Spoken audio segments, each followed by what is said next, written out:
Good morning, everybody, and it is Wednesday. It's Wednesday already. Happy Wednesday to you, and welcome to another episode of the Grief Let's Talk About It podcast. I am Tony Lynch. I am your host, and we bring it, as you guys already know, another daily episode, and we have an amazing guest for you guys. Now, before I get started, do me a favor, if you haven't already, head over to my YouTube channel, hit that subscribe button, hit that bell notification so you'll be notified every time that we drop a new episode.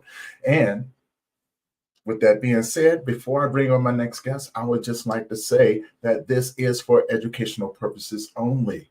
Now, for everybody who's tuning in, if you have any questions or comments, please put them in the comment section. We'll be sure to get to them as we go along through the conversation.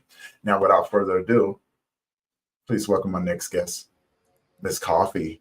Debra, how you doing today? I'm not too bad, Tony. It's nice and wet here, which is great. How are you? I am doing well. I'm not in my spaceship today, so, I'm kind of lost. They got me on solid ground. I was like, here I am today. Well, welcome to the show. And before we get started, tell people who you are, where you're from, and about the work that you do. Okay.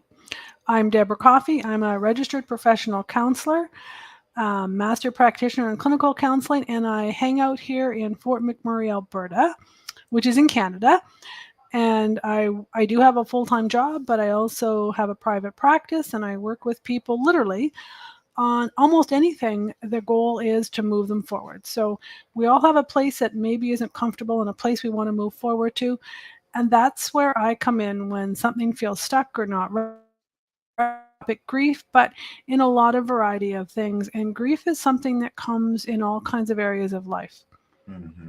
So that's kind of what I do. And I have a lovely toolbox of things that I help clients use. And we tend to try to build their client toolbox of things that work for them. So I have a cabinet and we try to build a toolbox that they can use for themselves. See, I like that. That's pretty amazing. Because I think it's very important that we all have some tools in that toolbox just in case purposes, right? Because like you said, grief shows up in all different sorts of ways. And, it's easy to get stuck, especially if you don't have the right resources, the right tools, or the right people to help walk you through and navigate this messy, messy world of grief, right? I was just talking with somebody the other day about being stuck, and it takes you on a journey. It's easy to be in victim mode. It's easy to want to give up and stay in a place of comfort, but chaos, so to speak. It really is. Now, speaking of which, you just went through something in your area. Yeah. Right. Which was pretty chaotic. And it was in my thoughts. He was in my prayers. I was like, just make sure that she's okay. And then you got now you guys are pretty good. But let's talk about that for a minute. You guys just went through a wildfire scare.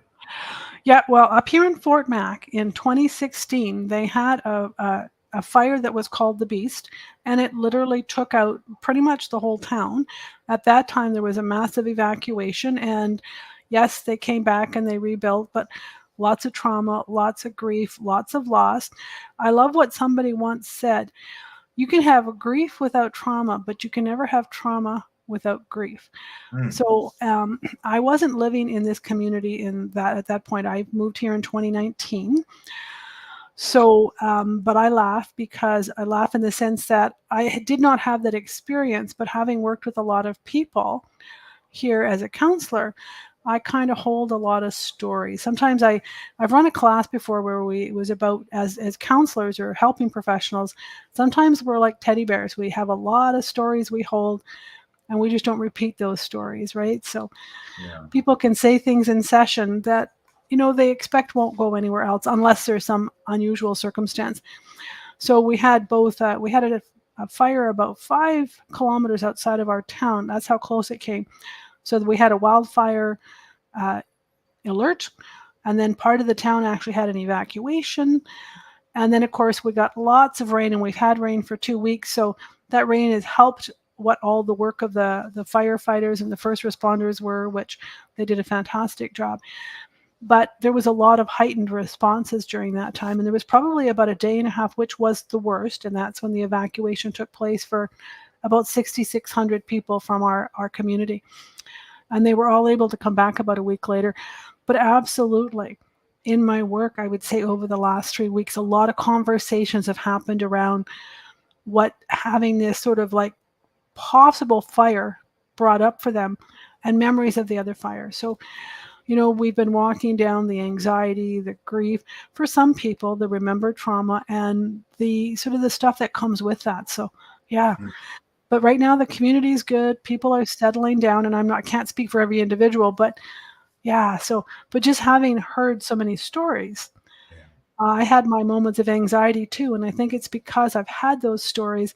I'm very aware of what this poor community went through. And, then again, following all the rules, our go bag was ready. We were ready to go. My husband and I were ready to go like everybody else, right? So, yeah. Rather be safe than sorry, right? But you said something. I want to elaborate on it a little bit so people get a better understanding. I love that you said this. You said that you can have grief without trauma, but you can't have trauma without grief. Yeah. Elaborate on that a little bit. Well, when I heard that expression, right? You always have to give thought to an expression when you're in a training. How does that make sense? Yeah. But we've all lost things that aren't trauma. I've lost a job that maybe I really liked, and I can have grief about the ending of a job, right? Sometimes maybe people that have finished high school, there can be some grief around that. It's a real loss.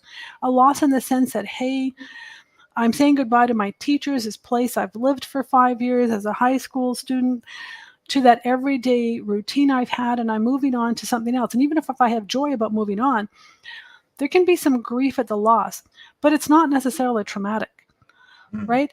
Whereas, say, for people, let's follow that example of the fire. When this community burned, or almost completely burned, when people came back and say we're going back to school, it wasn't the same school. A bunch of new schools had to be rebuilt. Lots of people were never able to come back to the community. So when you finally got to go back to school, it may not have been the original building, definitely wasn't the original people you'd gone to school with. And you may have had very different teachers. And now you just keep repeating that story in various ways. So for children, that could be very traumatic. Their best friend never came back, and they never even got to say goodbye. So that could be grief and trauma, just as an example, on top of the loss of their home and their pets or whatever else, right? So that's kind of how I understood that to be. I mean, the death of somebody that we love, sometimes it will always, generally, though I have met some people that when somebody that they've known passes away, there's relief rather than grief. And if we're doing work, it's not always on the I'm sorry they're gone. It's more around the trauma that this person had caused in their life. But the idea that some losses, like some deaths of some people, are very traumatic. If it's been cancer, if it was sudden, if it was unexpected, car accidents. So then you might have trauma and grief to boot. But otherwise, sometimes the death of a loved one is grief rather than trauma, right? So yeah, just on that specific area. So I really appreciated sort of understanding that. So it can help sometimes when we're supporting ourselves or someone else that we know that may be dealing with grief. Is it complicated with other issues? Not that, so there's complicated grief, which is one thing, but grief can be complicated with other things when there's been trauma or other stuff that becomes a part of it, right? So yeah. There's I love that you brought that up, because being in the grief world and working with so many other men, I do see the complications that come along with it, right? I see the multi-layers. And I think that's where we sit back, me being a grief coach or you being a counselor, we sit back and we see the whole 360, the whole sphere of it. And then we have to see which parts are strong enough for us to pull apart so we can get down to the weaker parts, right? The boundaries, the lines that people put up saying, oh, don't cross this line right here, right? So we have to try to navigate around in order to start to unfold this thing so we can get down to the root cause. And and this is just me speaking from my own personal experience. I've had to go inside of myself in order to heal those parts of me that were I really dislike the word broken, because I'm not a thing. I'm not broken. I was damaged. I like that a lot better. I was damaged. Okay. And so I had to go in and repair those things that were damaged and heal those versions of me that I didn't know nothing about, right? Well, I knew about them, but I didn't know how to approach them. And so it was one hell of a journey going in there and trying to navigate the mess, fighting my demons, you know what I'm saying? Thinking about all the different things from my past Right. in order to come into the future, and when we work with other people, I think we sometimes have to take that philosophy and put it out in the open, right? And apply those different pivotal methods to help others navigate that world. And I think sometimes, and whether like yourself being a grief coach or myself being a counselor that works with grief as part of the work, some people will only want to work on the grief of a loved one. Let's use that as the example. And other people, when they come to this place of grief over, say, the death of a mom, a mate, a child, something else, they realize at the same time, yes, there's this grief to deal with, but there is those other things there. And it's an opportunity sometimes to do that other work if it's something they want to do, right? And so, yeah, the invitation is there, and it's whether they can or they want to at that time, right? Yeah. Yeah. Now, how did you get into this work? Because we've talked, and you're intelligent, right? And that comes from that path that you've taken. How did you get into this work? I've been in what's called the human services field for probably 30 some years. But like most people, I mean, I've done more than one thing work-wise, and I didn't do training as a counselor in my early days. I mean, I have faith-based stuff throughout my whole life, which is really important to me, and that gives me insight into many things. I think that's my opinion. I don't practice counseling from a faith-based. It's just a neutral base, in the sense, neutral, just non-judgmental. We work with what's there, right? And it gets influenced by sort of everything about who we are as people and our own experience. But really, when we're sitting with people, it's that work of working with them is really influenced by the training we have and the knowledge that we acquire as far as that goes. And then we work with them where they're at, not where I'm at. But so as far as becoming a counselor, that I think evolved over time with the various types of job I had within the human services field, because I've also had the fun of being a sign language interpreter, one of those coolest jobs ever. And I've got to be in so many places that typically you wouldn't go unless you were in an industry. But hey, an interpreter just passes information back and forth, and you get this bird's eye view of all kinds of things, which has been fun. And then I eventually did do training to work specifically as a counselor. And through that, I mean, I've worked in a variety of roles, including in domestic shelters for women. That's a place where there's a lot of grief going on all kinds of levels, including the grief that workers might have just in, their day-to-day work, right? As they work with women and children that are impacted by family violence. And eventually I just sort of moved my career over so that I became full-time in counseling. And I'd say I've been doing that for the last 10 or 15 years, but in the human services, human support work in one way or another for about the last 30 or so. Yeah. Okay. Yeah. So I love that, because it's, we all start from somewhere, right? We all start from somewhere. I know for me, I didn't wake up one day and say, you know what, Debra, I'm gonna do this. But I Gonna do be a have grief a friend, counselor. a big shout out to my friend Jenny Dilts. She, when it comes down to grief, she fell in love with it, right? And she was just like, yeah, this is what I wanted to do. I was like, most people, most of us, we start from a place of the experience. And she was like, yeah, I just love holding space. I was like, all right, very unique, very unique, and love her to death. But there's a lot of people out there like that, though, right? That see the importance of the work that we do and just want to just go and just help other people in that field. right? And we, you said something about the domestic violence that goes on with women and things like that. And I've seen the damage that it can do. Yeah. I've seen the mental turmoil that that DV survivors have. Yeah. Moving forward. Mm-hmm. And how, I want to be careful how I word this.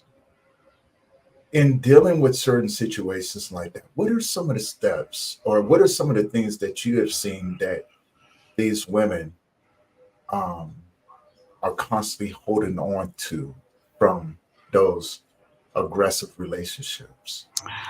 So I don't know that that's a single answer, because I would say that it's funny because I'm actually doing a presentation in about 2 weeks on the sort of domestic violence. The effects can last a lifetime, and I'm really looking at it from the perspective of the person that has gotten out of a domestically violent situation or an abusive situation, and just how that has long-term effects over a lifetime. I'm not looking specifically at children as they grow up, because that has a lifetime of effect too. But I'm looking at more from the example of some of the people I've worked with, both men and women, because it's not always the woman that's abused, and it goes across, there are relationships of various sorts and different ways people are connected. It can be to a parent and various things, but really more intimate partner violence, they call it the IPV. And the idea that even sometimes 10 or 15 years later, there can be effects. One of the things I'm going to talk about is just the experience I had recently in going in for some physiotherapy on my neck. And of course, you talk with your physiotherapist or whoever, and he and I were just sharing about, oh, this is the work I do, and this is, I've worked in domestic shelters. This is how I built my experience as a counselor.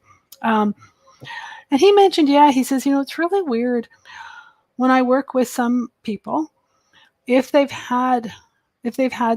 been choked, right? If that was what happened, and if it's been a really violent situation, sometimes somebody has experienced being choked. He says, I can't actually typically work on their neck the way that you normally would. Because, when you think of physiotherapy, they might be moving your neck and stuff, right? Mm-hmm. Well, that experience brings up almost like a trauma response.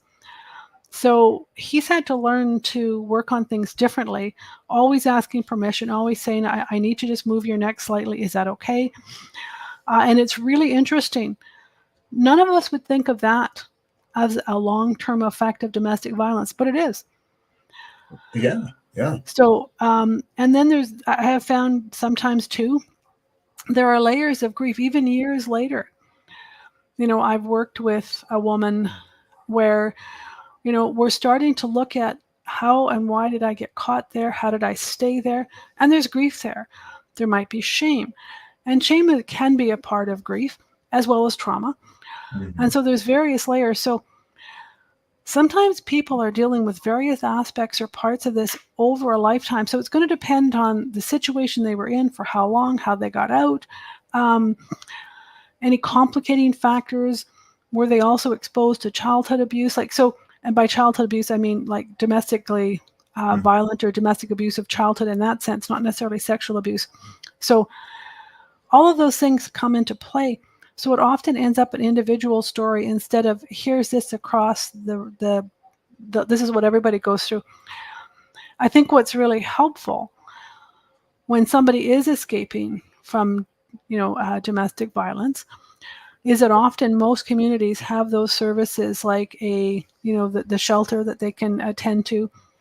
And then there'll be support services there. And depending on the circumstances, they might have second stage shelter, which also offers services and supports to help them make progress in a number of areas of life, right? So, because unfortunately, what people go through in domestic abuse or domestic violence really varies. Sometimes it's emotional, sometimes it's physical, sometimes it's sexual, sometimes it's financial. So there's a wide variety of things that people might have to deal with and also have to grieve. And it hurts too, because very often there is a love for the person that is doing the hurting, right? So that's why it also gets really complicated, right? Yeah. It does. And, I'm glad that you brought that up, because it is Men's Mental Health Month this month. Mm. I've been watching a lot of stuff across social media, and I saw something that really rubbed me the wrong way. Mm. And I just want to elaborate on a little bit, get your thoughts on it. But there was a video that was put up, and the young lady was saying how much no one cares about men's mental health. Mm. And she laid out this thing. And it was, of course, I respect it. It's just her opinion about it and things like that. But then it made me reflect because, it is something that I do hold near and dear to my heart when it comes down to men's mental health. And the many things that you just mentioned right there, the things that men go through, the domestic violence. And I speak from experience, being in a narcissistic abusive relationship, being in a lot of, just bad relationships. And I wasn't perfect in none of them, in all of them.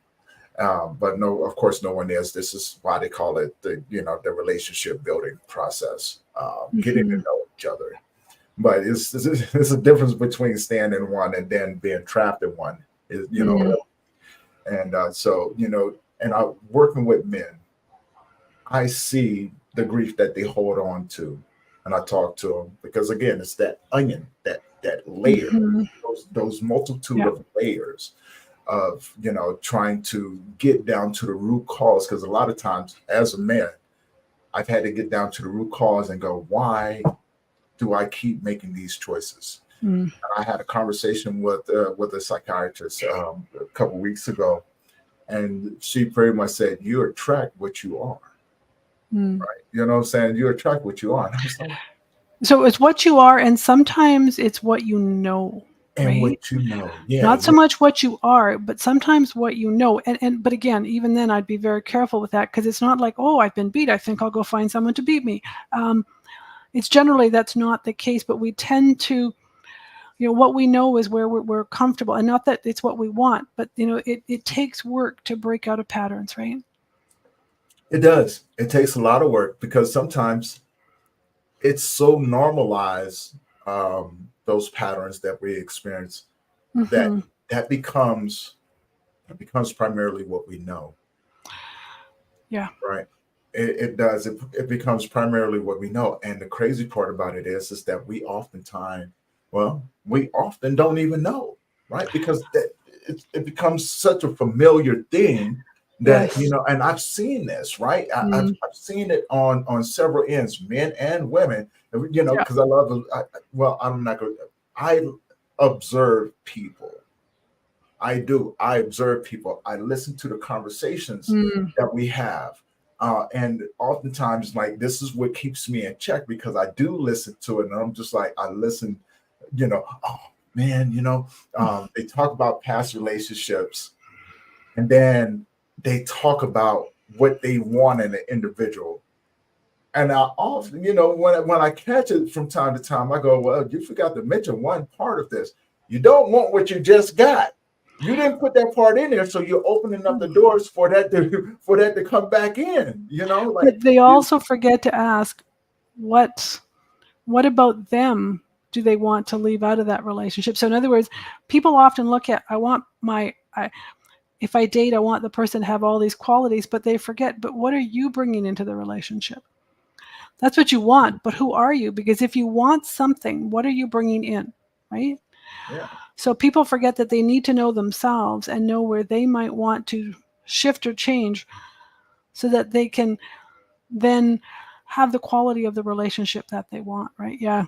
We often forget to do that. He just needs to be tall and handsome or whatever, right? Okay, now I'm being silly. The teenage us, right? She needs to be sweet and lovely and, again, the teenage self. But yeah, if we don't know ourselves, then we may stumble into relationships without thinking about who am I in a relationship, right? Yeah. See, I think that's where the stuckness comes from, right? Because no one wants to say that I'm the problem. Or at least that I could take responsibility for things that I may be adding to a situation, or the other way, hey, when I'm this or that, or if I want something, that if I tweak myself in a certain way, it's like exercise. If I watch you exercise, that's fantastic, but it's not going to help me build muscle, right? So Right. for me to have a good relationship with somebody, I also have to be doing the exercise of relationship work, right? Yeah. Again, and it goes like, no one wants to take, like you said, no one wants to take responsibility or acknowledge where their flaws may be in a relationship, right? Because a lot of these things are learned over time. We learn by watching people. We learn by, experimenting and being in a lot of the wrong relationships. Now, don't get me wrong, there's some people out there that get it right the first time, right? Or they stick with it and work it out together, right? Like, that's yeah, right. And it's not that the relationship is perfect, but they're saying that, hey, there's something about you, there's something about me. Let's keep doing this and doing something different to make it different, right? Mm-hmm. Because every relationship has its moments, right? And but it takes again commitment to do the work, and it doesn't necessarily mean you have to be in counseling or whatever, but yeah, you just need to keep learning about yourself and your partner, because you're both going to change over time. Well, you have to surround it. Look, I started going to men's groups Okay. when I had my son, Nice. for two general purposes. One, I never was taught what it was like to be a man. So I knew I wanted to surround myself with other good men so I could learn, right? And secondly, I never knew what it was like to be a father. And so I wanted to surround myself with men who were fathers. Yeah. And I wanted to see how their relationships were with their children, because we learn from being around good people, right? And things like that. As far as relationships and things like that, it took me a long time. But then there was a few things that I started putting together. I was like, you know what? I need to be patient, because people, what I found, especially when there's unhealed trauma and unhealed grief and things like that, people will oftentimes put on a mask, and that mask won't come off until they get comfortable with you, right? And so it's a matter of waiting out their comfort and going, okay, wait until that comfort spot comes, because I want to know who you are. I don't want you to force yourself to be in here, because for one, I don't want to get caught up in, and have to heal from the damage that's going to be done to me mentally, emotionally, spiritually, and sometimes physically. I don't want to do that. So I'm a firm believer in courtship. Whatever that looks like and however long that takes, I will be around you and won't say anything, because I want to see how long it's going to take for that to come off, so you can reveal who you truly are. Because then I can make a more educated, rational decision whether or not if this is something that I can deal with for the rest of my life, right? Because if I have to go in and heal from the things that I've gone through and not dump that crap on you, especially with, because I had someone tell me this, and in a way I agree with them, but in a way it rubbed me the wrong way. It said, you carry a lot of baggage with you. I said, I couldn't escape the reality, right? You know what I'm saying? Because I do carry loss. I do carry a little PTSD that I work on. I do carry a lot of grief. A lot of trauma and things like that, things that I'm consistently working on. Right. I'm consistently working on my mental health. Look, I practice self-care all the time, and that's one of the things I encourage these men: go back to doing the things that make you feel good, but don't neglect those parts of you that need to heal. There's nothing wrong with you being emotional. There's nothing wrong with you needing someone to talk to. And I think, and I want to, see what your thoughts about this is. When you're reaching a point of emotional intelligence, I think it goes on both sides, and that's where the separation needs to happen on both ends. Because on one end, if a person is emotionally intelligent, right, and is healed, is healing in their mental health, their trauma, their grief, etc. Right? And understanding, their roles. I think it's unfair for another person to come in and ask for you that's not done that work, but is asking for you to pick up the slack where they don't want to. I'm not sure what you mean. Do you mean in a relationship? In any sort of relationship, whether it's a friendship, intimate relationship, work relationship, or any like that, because that's where you build a lot of your relationships from, right? From childhood all the way up. Mm-hmm. And so what I've seen on all ends, that's why I don't want to limit it to, just one right. single area, because I think it applies to all those different areas. And maybe that's the work of boundaries, right? And boundaries being those things that, because sometimes we think about boundaries as this is what you can or can't do, which is great. That's maybe how we set our boundaries. But in reality, boundaries are not about what I can make you do or don't do. It's the things I may ask you to respect that I need or want. Just like, you'll ask me the things that you need or want and ask me to respect it. I will or I won't. But boundaries are really about me, what I will accept or not accept. Mm-hmm. And if somebody crosses something that's important to me, what do I choose to do about it? And so in relationships, if it's really important to me that somebody does or doesn't do something, then it's up to me to decide what my responses are if that happens. So if I happen to be in a relationship, friendship, work with somebody that's really messy, let's say, and I'm not, and we have a shared space, that could be challenging. Yeah. So I might have to look at how do I work with this so that my needs are met, their needs are met, and we have some kind of boundary that we can work with. And sometimes we can find a solution and sometimes not. And then I have to decide, what do I do with that? That's as simple as an example as I can think of. But because we hope if as you're saying, as we're growing in the way that we do things and our understanding of relationships, then hopefully that means that we realize that in some relationships, if there's aspects that are not working the way we would like, we have the ability to communicate about it and then to make choices after we communicate if things don't change of what we might tolerate, what we can't tolerate, and what we absolutely won't tolerate, and how we'll appropriately respond. So, yeah. Okay. I like that. Now, I want to know, when a person, including yourself, your own grief experiences, what was your experience with your grief, and what was some of the steps that you took to get to, to develop that emotional intelligence and becoming aware of your healing process? Yeah, the thing. Well, probably the first biggest grief that I had was my mom died when I was 17. She had cancer. And that was a really weird thing to walk through, and not because she did anything, but there was so many layers to that. And I was a good soldier, right? We soldier on. You do what you're supposed to. You just carry on. And so it would probably be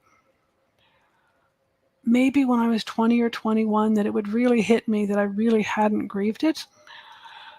Because don't people just soldier on? And it's like, oh, maybe not. So I'm not sure that I did a lot of actual working with my grief at that point. Mm-hmm. I mean, I was blessed. I had some wonderful people in my life that I could talk with and that were supportive. But really at the age of 17, understanding grief and how long it might last, plus the time period, knowing that I'm 29 and holding, right? That was back in that day when there was nowhere near the amount of information on grief, right? Right.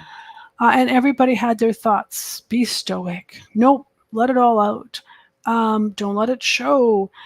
You can still cry, but you don't let it show. And it's like, well, it's been 3 months, 6 months, whatever. You should be done this, right? Mm-hmm. Okay. And we certainly didn't have the internet, and that's a good and a bad thing in some ways. Too much information, not the right information, sometimes fantastic information. So for me, I think that some of that came over time.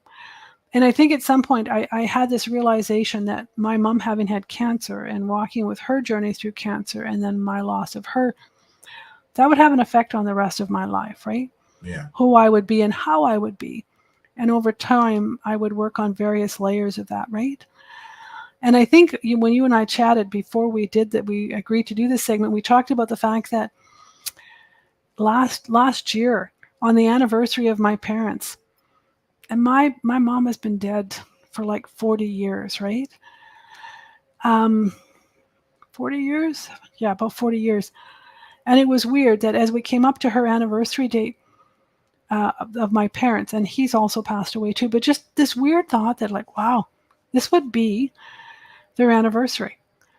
Like, and it was so odd, right? Like I hadn't even thought about their anniversary in years. I reached out to my siblings and said, hey, is anybody else sort of having just a little bit of sadness thinking about this would be mom and dad's anniversary? And they all went, no. Is it this month? Yeah, it is. And I hadn't had that in several years before that. And I certainly didn't have it this year because it's come and gone. Or actually, it's funny. It'll be June 22nd. Wow. But it's just that weirdness that last year, for some reason, after 40 years, I had this sudden pang that it's my parents' anniversary coming up. And I love how it's sometimes described as often when we first lose somebody, everybody goes through a grieving process, to whatever extent we do or don't do with it. But even if we deal with it well, we'll have moments of grief. And I called that experience from last year a moment of grief, right? That just came up, kind of surprising, wasn't expecting it. And I just let it be, and it was okay. So yeah, so my mom's loss is probably my first and one of my most impactful, dealings with grief, the hardest way through cancer. Yeah, funny that I work with people now that are either have cancer or a loved one might have cancer. Part of the client load I deal with is that too, right? So yeah. So there's grief just hearing that you have that disease, right? So yeah. But yeah. So I would say that sometimes, depending on the loss, we are walking with grief and loss, like of a certain person, for a really long time, and sometimes in layers, right? Yeah. I totally agree. Because I was, as a matter of fact, this happened to me 3 times within this month. My grief showed up. The first time it showed up, I was sitting around. I often use this analogy, like when it showed up, I understood that I needed to sit down within that tornado, that hurricane of my grief. And then I began to observe it, and seeing the things that I needed to work on, because they're like little lumps that stick out that that you have to address. And the first time it showed up, it took me on a journey, which is now leading into some other things that I'm going to be working with some other people about, bringing a different perspective of healing. Right. Not just from past traumas, but from ancestral traumas, breaking the chains so that you can live a more free life by releasing those ancestral bounds, the ancestral blood ties through the trauma that's been passed down. The second time it showed up, it was to remind me of the anniversary of my son. It's coming up this month. And I was just going, and it's going on 9 years. It'll be 9 years this year. And I was like, okay, like I need to go back in and find out, why is this showing up like this? And the last time that it showed up, it was a combination of things, right? And it really made me think of the grief journey, right? Because like you said, you can have periods where it may not show up, but I think the body keeps track, right? It keeps track of these things, because sometimes I can be gone and absolutely nothing, and then out of a sudden, there's this overwhelming sadness. There's an overwhelming sense of anxiety and things like that. And sometimes it catches me off guard. I'm like, hey, well, I got to step back a little bit. And I think my body's just saying, hey, this anniversary is coming up. This, this event is coming up, et cetera, et cetera, et cetera. And, it just really reminds me, and for me, it's a reminder that I need to take care of myself, right? To let go everything that I thought that may be important and just focus on the little steps that I need to keep adding in as we move through the grieving process. And it's not linear. There's no time frame in it. Like you said, soldiering on, right? Yeah. Yeah. And I think when we first lose a loved one, life stops.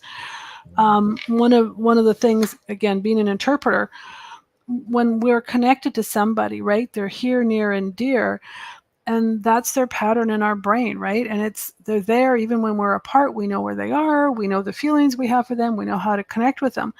When someone dies, all of a sudden there's like this pathway in our brain that just doesn't make sense anymore. And so we have the shock of the loss, the anger, the looking for the near, dear, and close presence, and it's gone. And it's like we have a whole new pathway in our brain to develop, right? And eventually we do find a new pathway. It doesn't mean that we don't love that person any more than we did before, but we've had to learn to find other things to now do this with. And that's part of healing grief, right? Mm-hmm. Or walking through grief, or integrating grief. We have these lovely words we like to use, right? Yeah. Yeah. But at first it's like this huge hole in our life, and it's like, you're going to constantly fall through, and it's like, where does that take you? So yeah, it's like losing a whole big part of our mind in that sense, right? When somebody's, especially if they're a big part of our world, right?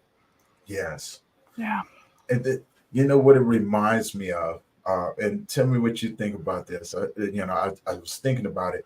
Just like electricity, grief will find the path of least resistance, right? And it is easy to get wrapped into allowing your grief to not connect to those things, because we do get wrapped into the thought pattern and the as we talked about, of being stuck in that comfort zone of being a victim and not wanting to take the steps to heal properly or understand it. And I guess the other thing is too, that sometimes that just to accept that I am going to be sad for a time. I am going to need to connect with loved ones. I will need to talk about the person I've lost. I won't necessarily feel happy most of the time. And, when someone tells me, hey, it's really important that you keep a good schedule, go to bed, even if you can't sleep, make sure you're eating, keep a good routine. And you kind of think, well, you're crazy. You don't have a clue what you're talking about. But there's a reason that becomes a standard, advice that's given when you lose somebody. Because, of course, you can't sleep. You don't want to go to bed. Your eating is erratic and off, and routine is the last thing you want to do. But it gives us the framework to start working with however we may now process our grief, right? And most of us, we do grief best when we get to do it in community, whether that's family or friends, or there's some wonderful grief support groups that people can join. Sometimes they're in person, sometimes they're online. Like there's lots of different things.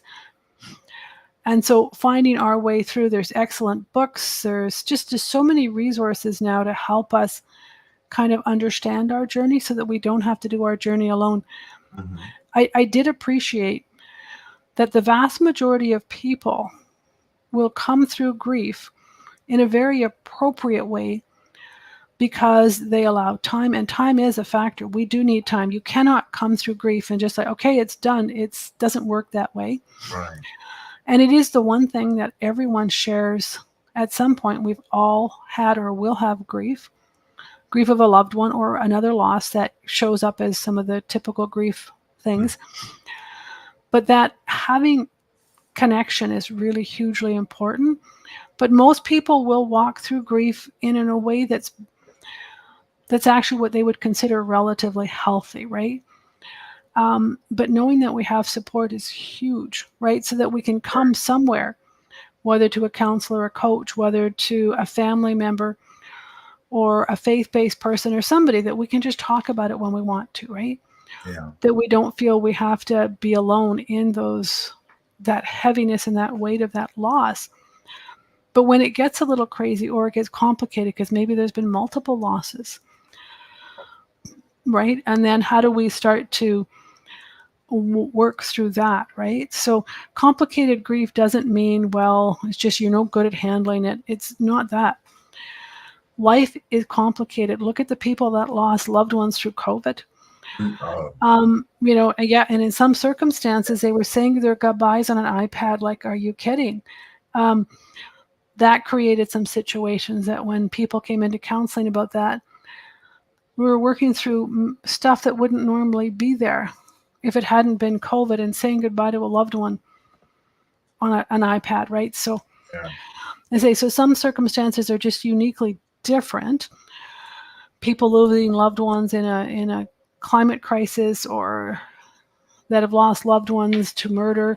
And so there's some of those things, even to suicide.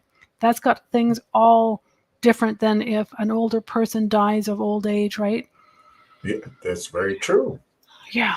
That's very true. Because, and I've, just like yourself, I've noticed, like, depending on how that loved one has passed away, will depend on how that person grieves, Yeah. right? Say for instance, you lose one to old age, the time that, that they've lived their life, and they expire and transition out of this world. We often, a lot of times, and, I don't know what the percentage is, but a lot of people will often say they've lived a great life. Look at the life that they've had, right? And they come to a place of acceptance a lot faster, because they can associate that and go, you know what, it's okay, right? Whereas you can lose someone, like you said, to cancer or COVID and things like that, and we often will say we lost them too soon. Yeah. We can lose a child, and we can say they were taken away before they had the chance to even live life. All of these different things. Yeah. Now, I can speak from experience in this, because there was a reality that I had to face. That no matter when the loss happened, I had to look back and go, regardless of the way that I feel, the reality of it is that no one said that we were exempt from any of this. Yeah. And that's a hard reality. Yeah. That is definitely a hard reality. Yeah. And that life as we live it now is not fair. And people may have different belief systems about what that means and stuff. But absolutely, some people have lost many loved ones in a short period of time. Other people, it's like, oh, I'm 40 years old and I don't even have a parent that's passed away. So again, there'll be different experiences of how people come to it. And the loss of a loved one changes us. It will change us for sure.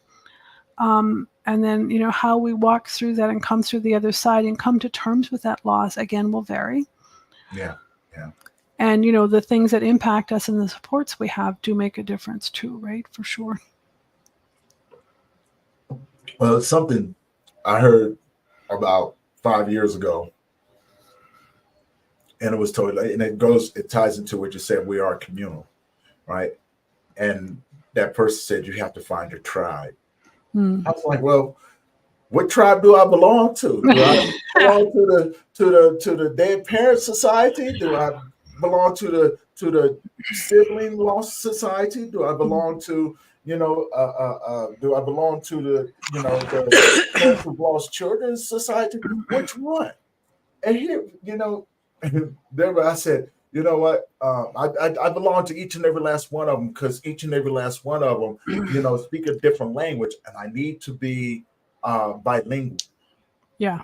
In how I approach this thing, because I want to go over here because I want to know how they dealt with this. I want to go over here because I want to know how these individuals dealt with it. And so I had to learn the language of loss and grief. But it was, and in turn, not take it personal. And I want to elaborate on what you said, when you said life is not fair. And I just want to throw a different perspective in there. life is not fair or unfair. It's neither. It's truthful. Well, we have an expectation that everybody Right. should get the Yes. same treatment, and that doesn't happen. And Right. that's hard to take sometimes. Right. Like, even silly things like, why did that person get a bigger piece of cake than me? That doesn't seem fair. Well, we're talking fair from my perspective. The other person might be going, but this is just the right size for me. It's like, Right. Right. Exactly. so yeah. But I think we often think about life as being unfair when somebody has suffered a lot of losses. That sometimes to the person experiencing that does not seem fair, right? Mm-hmm. And Yeah. go ahead. Go ahead. Go ahead. I No, was just going that to was just the end of my thought. Yeah. Okay. Yeah, yeah. I want to add to, I just want to add to that, Yeah. right? Because it's something that I had to come, and I think a lot of people, when we get to a certain place, and actually understand this, life never promised us those things, right? This is the reality. When I lost my son, of course, I was like, life shouldn't be like this. But then when I surrounded myself with other men who had gone through similar, if not Yeah. more, it dawned on me, how did I get to this place was the question. It's because I gave myself expectations and said, this is what I'm going to do the rest of my life. When I had my son. And then when he passed, I said, well, that's not okay. It wasn't supposed to be this way. But then, what I'm saying, when we go back to faith-based, we can go back to and relate a lot of the things that we've gone through individuals that were in the Bible, right? You know what I'm saying? That have gone through similar things. My favorite one was Job, right? If we can look at the things that Job had experienced, the multiple losses, and watch and use that as an example or as a guideline to grow it within your grief, you will sit back and go, okay, I now know that I'm not the only one. So what is life trying to teach me? It's trying to say, hey, these expectations that you have to get rid of. I didn't give you that guarantee. I didn't give you this. You did this. So now you have to hold yourself accountable for the things that you've put expectations on, because life never said that. Well, and maybe if you want to look at it from that faith base, because people have different faith and different ways that come to this. But one thing that becomes interesting is when we go to that place of grief, right? And we start to look at that, and however we come to terms with it, right? Or not come to terms with it. People are often asking those big questions like, why do people die? Is there a God? Does he care? Is there a hope for the future? And those are fantastically important questions. And very often, those are questions that we will look for answers for at that time of losing a loved one, because that's when we begin to think about those things. Because generally when life is pretty good, some people are still thinking about those things because they're just really inquisitive in that way. But often at that time, we start to look at those bigger questions. And sometimes it's also when we look at, what do I want to do with those that I have here that I love, right? And how I want to make sure they know that I love them. And, how am I going to walk from this differently? So sometimes that's, I think, part of the work of grief too. Yeah. I think that's what makes the work so rewarding, is understanding those different dynamics, those different pathways that can be taken. It's just finding the right pathway that works for you, right? Because we can write programs all day. My question is, when we write these programs, right, are they diverse? Is there things that, because if we come up with with set questions that can build a structure, the person can then incorporate what works for them. Following, saying, to say, for instance, if we wanted to follow the pillars of the stages of grief, right? We can if we just use it as a guideline, and it's a great guideline because there's strong pillars inside of there, and we can begin to add.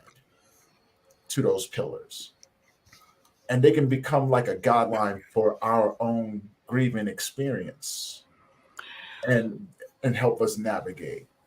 And I think lots of people have specific books and stuff that they might like to recommend. And again, depending on your person, right?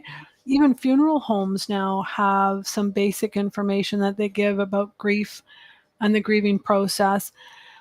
And a lot of faith-based organizations have stuff for people to look at.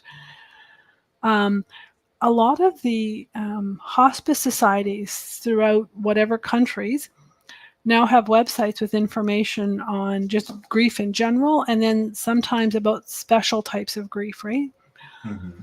And it will contain experiences and videos as well as some written information. So like I say, there's some great resources, sort of, which is what you're kind of talking about, some of that stuff that might be baseline.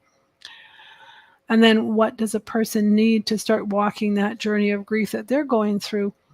And then, of course, that idea that each one will still do it uniquely. And it's why sometimes people will seek out a counselor or someone else to be able to sort of walk through pieces of those grief, right?